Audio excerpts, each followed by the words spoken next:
वावर एरियामध्ये कोपरा सभेमध्ये जमलेले सगळे मान्यवर आणि बऱ्याच ठिकाणाहून सगळे आपले नेते मंडळी आले। खरं तर मगासपासून गुडगे अण्णांनी म्हणा किंवा बापूंनी भाऊंच्या बद्दल खूप काही सांगितलं। ते सांगत असताना तुम्ही आता मी बघतेय तुम्ही सगळेजण आमच्या कुटुंबातले प्रमुख लोक इथे उपस्थित आहात। तेव्हा तुम्हाला मी भाऊंच्या बद्दल काय सांगावं, मी जास्त सांगण्यापेक्षा तुम्हालाच भाऊंच्या बद्दल जास्त माहिती आहे। आजची ही जिल्हा परिषद आणि पंचायत समिती या निवडणुकीच्या अनुषंगाने आपले 2 उमेदवार उभे, अलकाताई जगदाळे आणि राजाराम बापू बोराटे, हे दोन्ही उमेदवार भाऊंनी खूप पारखून असे घेतले। खरं तर पारखून घेण्यासारखे नाही, बापू तर अखंडपणे पहिल्या दिवसापासून भाऊंच्या बरोबर काम करतायत आणि बिदालचे बाळासाहेब जगदाळे हे पण भाऊंच्या बरोबर खूप पहिल्यापासून काम करतायत। शिवाभाऊ आहेत, ते तर अगदी माझ्या सासऱ्यांचे दादांचे खूप जवळचे मित्र, त्यामुळं तेही खूप चांगल्या पद्धतीनं आमच्या ह्या सगळ्या विकासामध्ये प्रामुख्याने काम करणारी माणसं आहेत। आणि माझ्या बरोबर माझ्या सगळ्या अडचणी सोडवण्यासाठी इथे प्रताप आप्पा पण आहेत। खर तर माझ्या कुटुंबातले सगळेच प्रमुख लोक इथं आहेत, सगळ्यांची नावं घेतली पाहिजे। मी मगासपासून खूप निरखून बघतेय की अतिशय जवळची माणसं ज्या वेळेला भाऊंच्या बरोबरीनं काम करतात, त्यांच्या पुढं आता मी काय बोलावं हा मगासपासून मला खूप मोठा प्रश्न पडलेला होता। मला वाटलं की या सभेला बहुतेक भाऊच येणार आहे, म्हणून मी भाऊंना विचारले।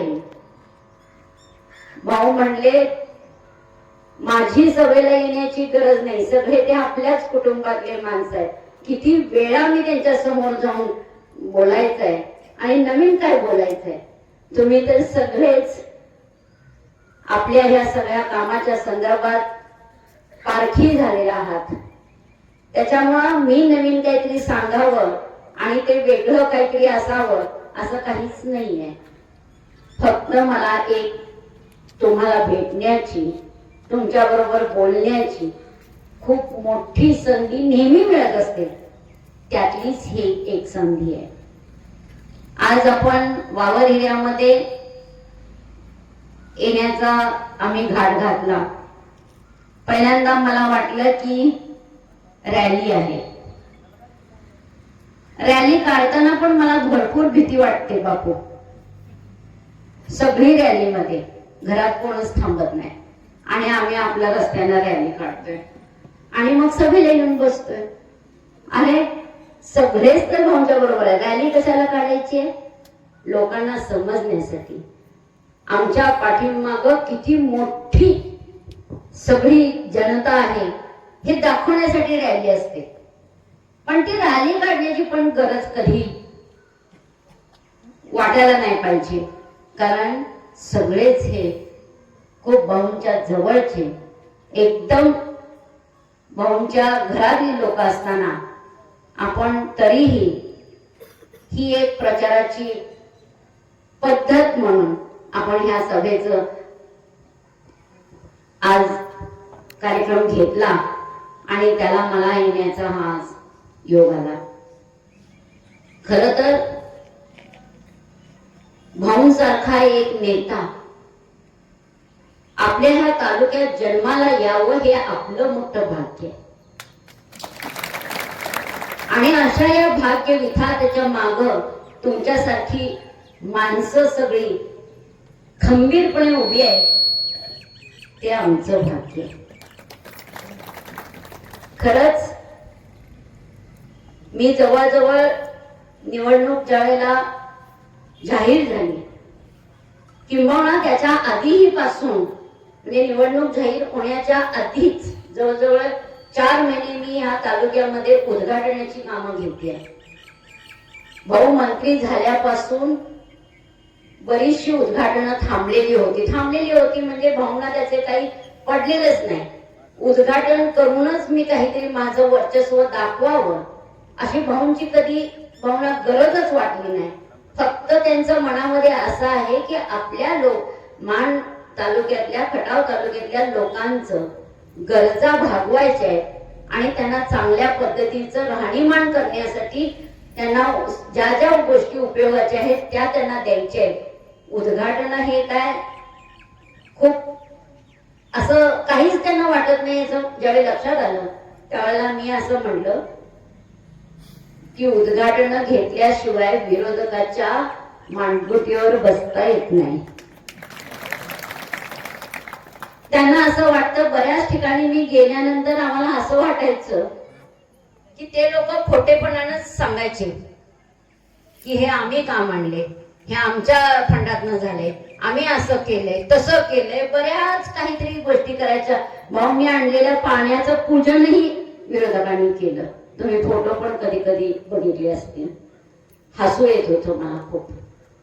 ज्या लोकांनी काही कामच नाही केलं, ज्या लोकांनी कधी त्याचा विचारही नाही केला, ती लोक मोठेपणानं जनतेसमोर जाऊन आपलं अस्तित्व दाखवण्यासाठी जेव्हा आम्ही केले असं सांगायचे, त्यात किती मोठी नाटकं असायची, किती मोठी खोटं बोलायची.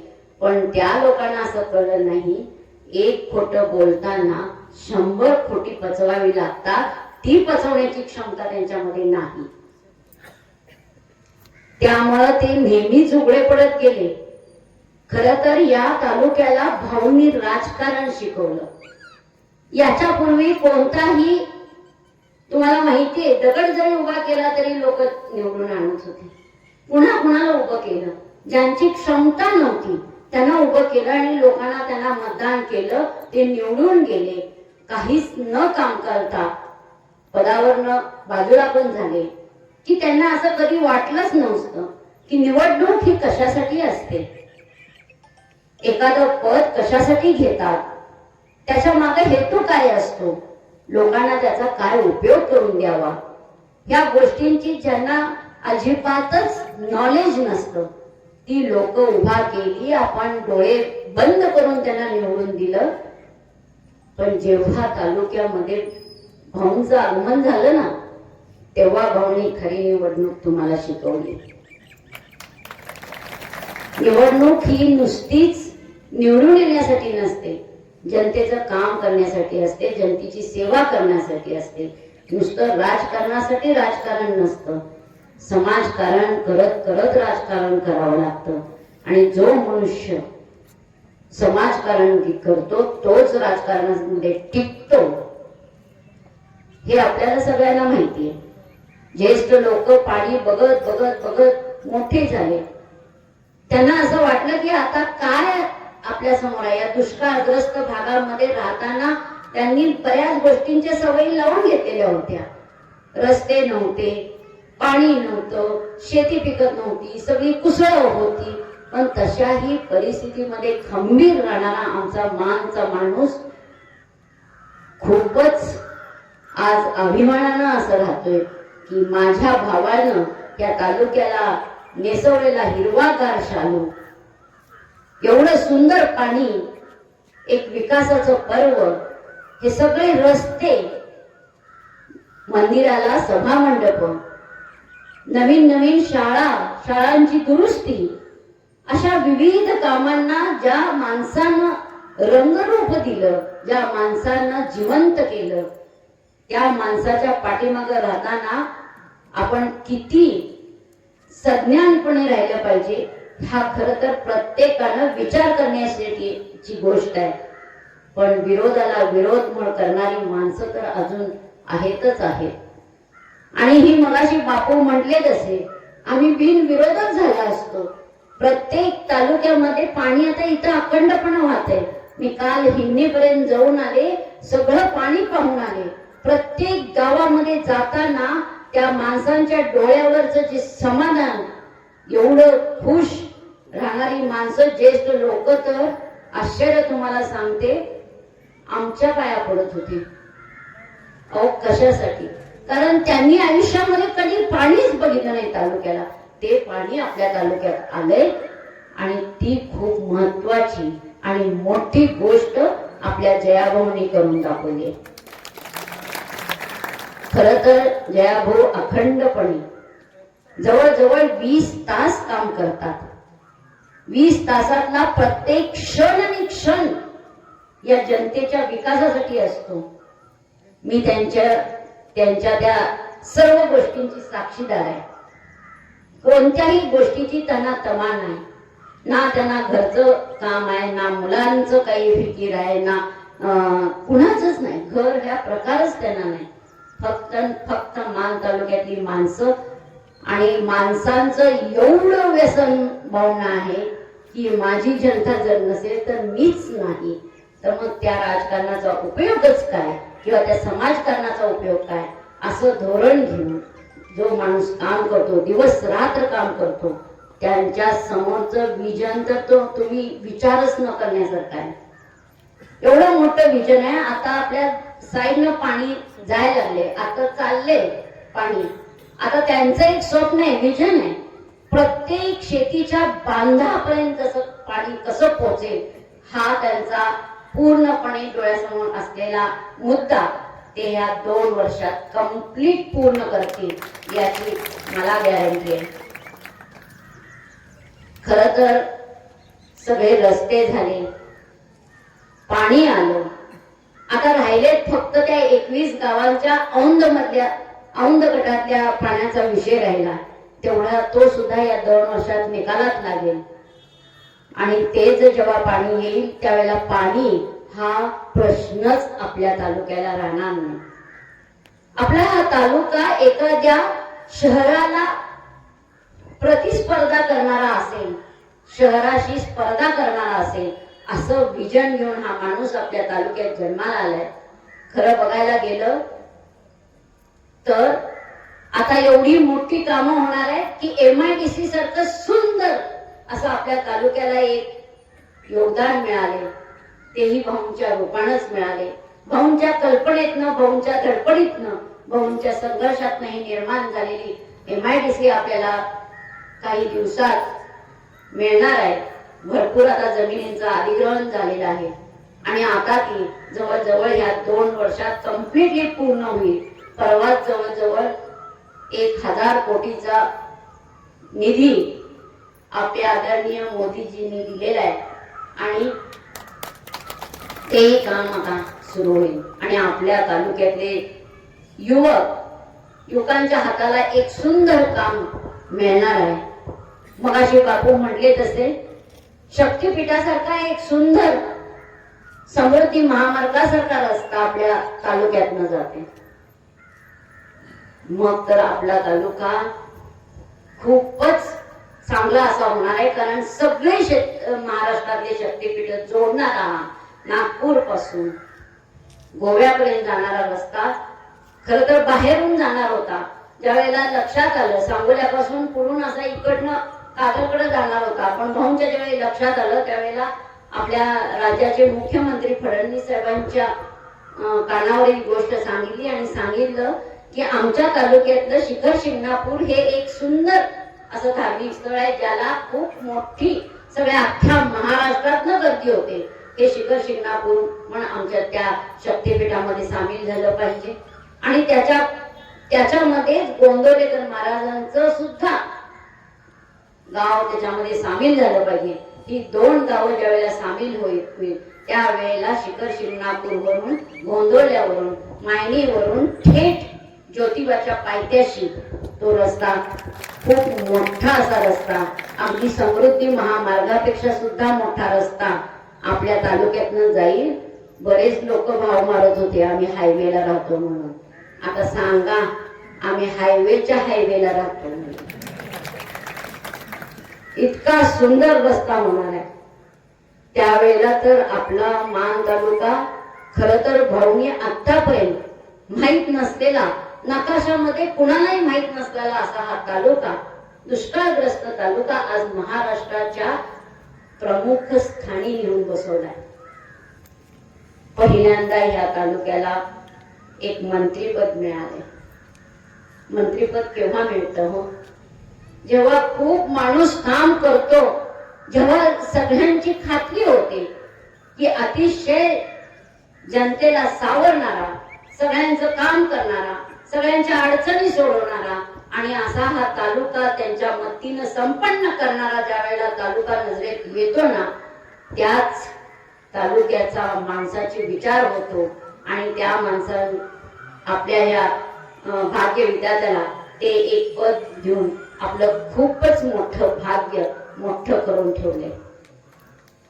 मंत्रीपद पण साधं नाही हो. अगदी 3ऱ्या-4थ्या नंबरचं मंत्रीपद दिले. ज्या मंत्रीपदामध्ये आपलं ग्राम, खेडी सगळी ज्याच्यात सामील होतात, ती सगळे गोष्टी त्या मंत्रिपदाच्या याच्यात येतात. अगदी जन्मापासून मरणापर्यंतची सगळ्या गोष्टी त्या खात्यामध्ये येतात. अगदी स्मशानापासून ते सर्व गोष्टी, शाळा असतील, जिल्हा परिषद असतील, पंचायत समिती असतील, मंदिरं असतील, मंदिराला दर्जा देण्याची गोष्ट असेल, सगळ्या गोष्टी या खात्यामध्ये येतात. तेव्हा हे एवढं मोठं खातं जेव्हा भाऊंना मिळतं त्यावेळेला भाऊंची किंमत तुम्ही खूप मोठी करून ठेवली आहे. तुमच्या आशीर्वादाने आणि तुमच्या सहकार्याने हे मिळालेलं जे मंत्रीपद आहे ते न विसरण्यासारखं आहे. खरंच तुम्हाला परत एकदा सांगते की तुम्हाला ह्या गोष्टी, खूप गोष्टी माहिती आहेत, पण अजून ह्या आपल्या भाऊंचं खूप मोठं विजन आणखीन एक असं आहे बापू. खरं तर सांगावं का नाही सांगावं, आपल्या या माण खटाव मध्ये सायबर सिटी सारखं एक सुंदर असं येणार आहे. आणि सायबर सिटी आली तर आपण खरंच गावामध्ये राहतोय असं म्हणायचं नाही, शहरामध्ये राहतोय असं आपण म्हणू लागलोय. तेव्हा सर्व सोयींनी युक्त असं आपलं हा मान तालुका, खटाव तालुका असेल. आणि त्याच्या सुद्धा ह्या आपल्या तालुक्यातल्या सर्व मंदिरांच्या, सर्व परमेश्वराची कृपा आहे आणि त्याच्यामुळेच ही सगळी आपल्याला गोष्टी मिळतात. खरं तर जेव्हा माझं लग्न झालं ना भाऊंच्या बरोबर, तेव्हा असं भाऊ सांगलीमध्ये धडपड करत होते. सांगलीमध्ये धडपड करत असताना मला असं वाटलं की सांगलीमध्ये खूप प्रस्थापित लोक आहेत. अगदी मुख्यमंत्र्यांचं म्हणजे वसंतराव दादांचं ते गाव होतं. त्या गावामध्ये भाऊ आपले त्यांचेही सगळे वंशज तिथं ऑलरेडी प्रस्थापित होते आणि तिथं भाऊ खरं तर खऱ्या अर्थाने राजकारणाची आवड म्हणून कामाला सुरुवात केलेली होती. पण माझी बिलकुल इच्छा नव्हती. मी म्हणलं तुमच्या गावाला का जात नाही तुम्ही? तर म्हणले आमच्या इथं मोठे मोठे किंग मेकर राहतात आणि ते कोणालाच पुढे येऊन देत नाही. मी म्हणलं अरे असं थोडीच असते, प्रत्येकाला काम करण्याची पद्धत वेगळी असते आणि आपल्या लोकांना नवीन नवीन माणसांची खूप गरज असते. पण आता 20 वर्ष तुम्ही भाऊने एका जागी ठेवले, तुम्ही काय असं बदललेलं नाही, कारण त्या कामाच्या पद्धतीमुळे तुम्ही कंटाळलेले अजून दिसत नाही. कारण भाऊंच्याकडनं आपल्याला खूप कामं करून घ्यायची, त्यामुळे तुम्ही सहज भाऊंना खाली उतरवाल असं बिलकुल वाटत नाही आणि तो तुम्ही कधीच ती गोष्ट करणार नाही. कारण भाऊंच्याकडनं आपल्याला अजून खूप मोठी विकास करून घ्यायचे आणि ही कधीच मला तर वाटत नाही अजून 20 वर्ष कुठं हलतील असं. एक ना असं वाटते का तुला पत्रकार आहेस? असू दे, खूप चेष्टेचा विषय. पण परत एकदा तुम्हाला एक माझी आवर्जून विनंती आहे, हे जे दोन उमेदवार आहेत ना, ते कदाचित अलकाताई तुमच्या ओळखीचे नसतील. बापूंची तुम्हाला ओळख आहे, काही भागात बापूंची ओळख नसेल, पण तुम्ही भाऊंचे खंदे समर्थक, तुम्हाला माहिती आहे हे दोन्ही उमेदवार हे मधलं माध्यम आहे, काम भाऊच करणार आहे. आणि त्याच्याही पुढे जाऊन सांगते की आता भाऊ मंत्री झाल्यापासून मी या मान तालुक्याची धुरा पूर्णपणे सांभाळण्याचा प्रयत्न करतेय. तर तुम्हाला कोणत्याही पद्धतीचं काम असू दे, मी करण्याचं मी तुम्हाला आश्वासन देते. कोणत्याही परिस्थितीत कोणतंही काम असू दे, बापू आणि अलकाताई माझ्या संपर्कात असतील आणि मी ते सगळं भाऊंच्या कडून नक्की करून घेईन.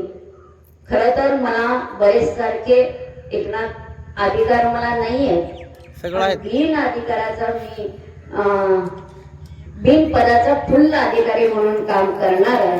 आणि ते करत असताना भाऊंच्या बरोबरीने मला जनतेची सेवा करण्याचं खूप मोठं भाग्य माझ्या पदरात पडले आणि ते मी प्रामाणिकपणे करणार आहे.